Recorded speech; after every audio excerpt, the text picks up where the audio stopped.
अगर आपको ब्लेसिंग्स जीवित परमेश्वर से लेनी है तो कैसे आप उसके वचन को मानेंगे। परमेश्वर कहता है कि आपको मेरी आज्ञाओं को मानना होगा, आपको मेरे कलाम के अनुसार चलना होगा, क्योंकि परमेश्वर कहता है मेरी आज्ञाओं को तुच्छ मत जानो, क्योंकि मेरी जो आज्ञा है उसी के द्वारा हर एक व्यक्ति कुशल से अपने जीवन को व्यतीत कर सकता है, यीशु मसीह के नाम में। परमेश्वर का कलाम यहाँ पे कहता है लालच, अकान का पाप। अकान ने क्या करा, जब उसने भेंट की वस्तु का लालच करा, और जो भेंट की वस्तु का लालच करा तो परमेश्वर को पता लग गया कि यहाँ पे वो सेवादार है जो भेंट की और अर्पण की वस्तु का लालच करता है। क्योंकि उन्होंने कलाम को नहीं माना, लालच को अपने अंदर आने दिया, और परमेश्वर ने यहोशू के द्वारा उसको कहा कि जाओ और पता करो कि कौन है जो भेंट की अर्पण की वस्तु का लालच करा। और यहाँ पर कलाम में लिखा यहोशू 7:20 में, अकान ने यहोशू को उत्तर दिया, सचमुच मैंने इजराइल के परमेश्वर यहोवा के विरुद्ध पाप किया है। जब मुझे लोट में शिनार देश का एक सुंदर ओढ़ना और 200 शेकेल चांदी और 50 शेकेल सोने की एक ईंट देख पड़ी, तब मैंने उनका लालच करके उनको रख लिया।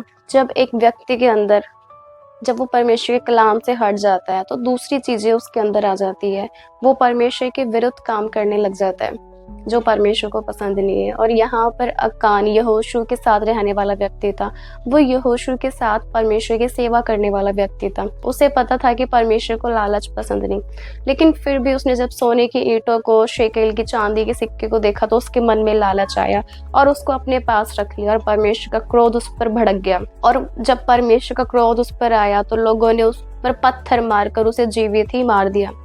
तो परमेश्वर कहता है, मेरे बेटे है, मेरी बेटी, यदि तू मेरी आज्ञाओं को मानेगा या मानेगी तो तू लंबी आयु के साथ ब्लेस हो जाएगी, और तू कुशल से अपने जीवन को व्यतीत करेगी। तो परमेश्वर अपने बेटे और अपनी बेटी को चाहता है कि हर एक उनका बच्चा, हर एक उनकी संतान ब्लेस्ड लाइफ जिए, उत्तम जीवन को व्यतीत करे, उत्तम आशीषों को अपने जीवन में पाए। हालेलुया। परमेश्वर ने फिर यहाँ पे दीर्घायु के साथ अपने बेटे और अपनी बेटी को ब्लेस करा। किसको ब्लेस करा? जो यहोवा के कलाम के अनुसार चलना शुरू कर देते हैं, यहोवा के कलाम के अनुसार अपने जीवन को मोल्ड करना शुरू कर देते हैं। अगर उनका जीवन इधर जा रहा है, अगर उसको लोग भड़का रहे हैं, लोग भरमा रहे हैं, लेकिन सिर्फ एक कलाम की वजह से वो प्रैक्टिस भी कर रहा है, अगर वो कोशिश भी कर रहा है कि नहीं मुझे इधर नहीं जाना, मुझे लोगों के भरमाए में नहीं जाना, मुझे यहोवा की ओर जाना है, वो जब यहोवा की ओर मुड़ने लग जाते हैं, अपनी कोशिशों को यहोवा की ओर मोड़ लेते हैं, तो परमेश्वर उसको दीर्घायु और सबसे ब्लेस्ड लाइफ के साथ ब्लेस कर देता है। हालेलुया। तो आज आप बोले कि परमेश्वर, हम अपने जीवन को मोल्ड करते हैं, हम अपने जीवन को फिर से आपकी ओर मोड़ कर वापस लेके आते हैं। बेशक कल तक कुछ भी था, पर आज से हम निर्णय लेते हैं कि परमेश्वर, आज से हमारा जीवन फिर से एक नया होने जाना है, परमेश्वर आपके वचन के अनुसार होने जा रहा है। तो परमेश्वर आपके जीवन को आशीषित करेंगे, परमेश्वर आपके जीवन को ब्लेस करे, आपको आशीष दे, आप परमेश्वर के कलाम में बने रहे, और आप सभी को जय मसीह।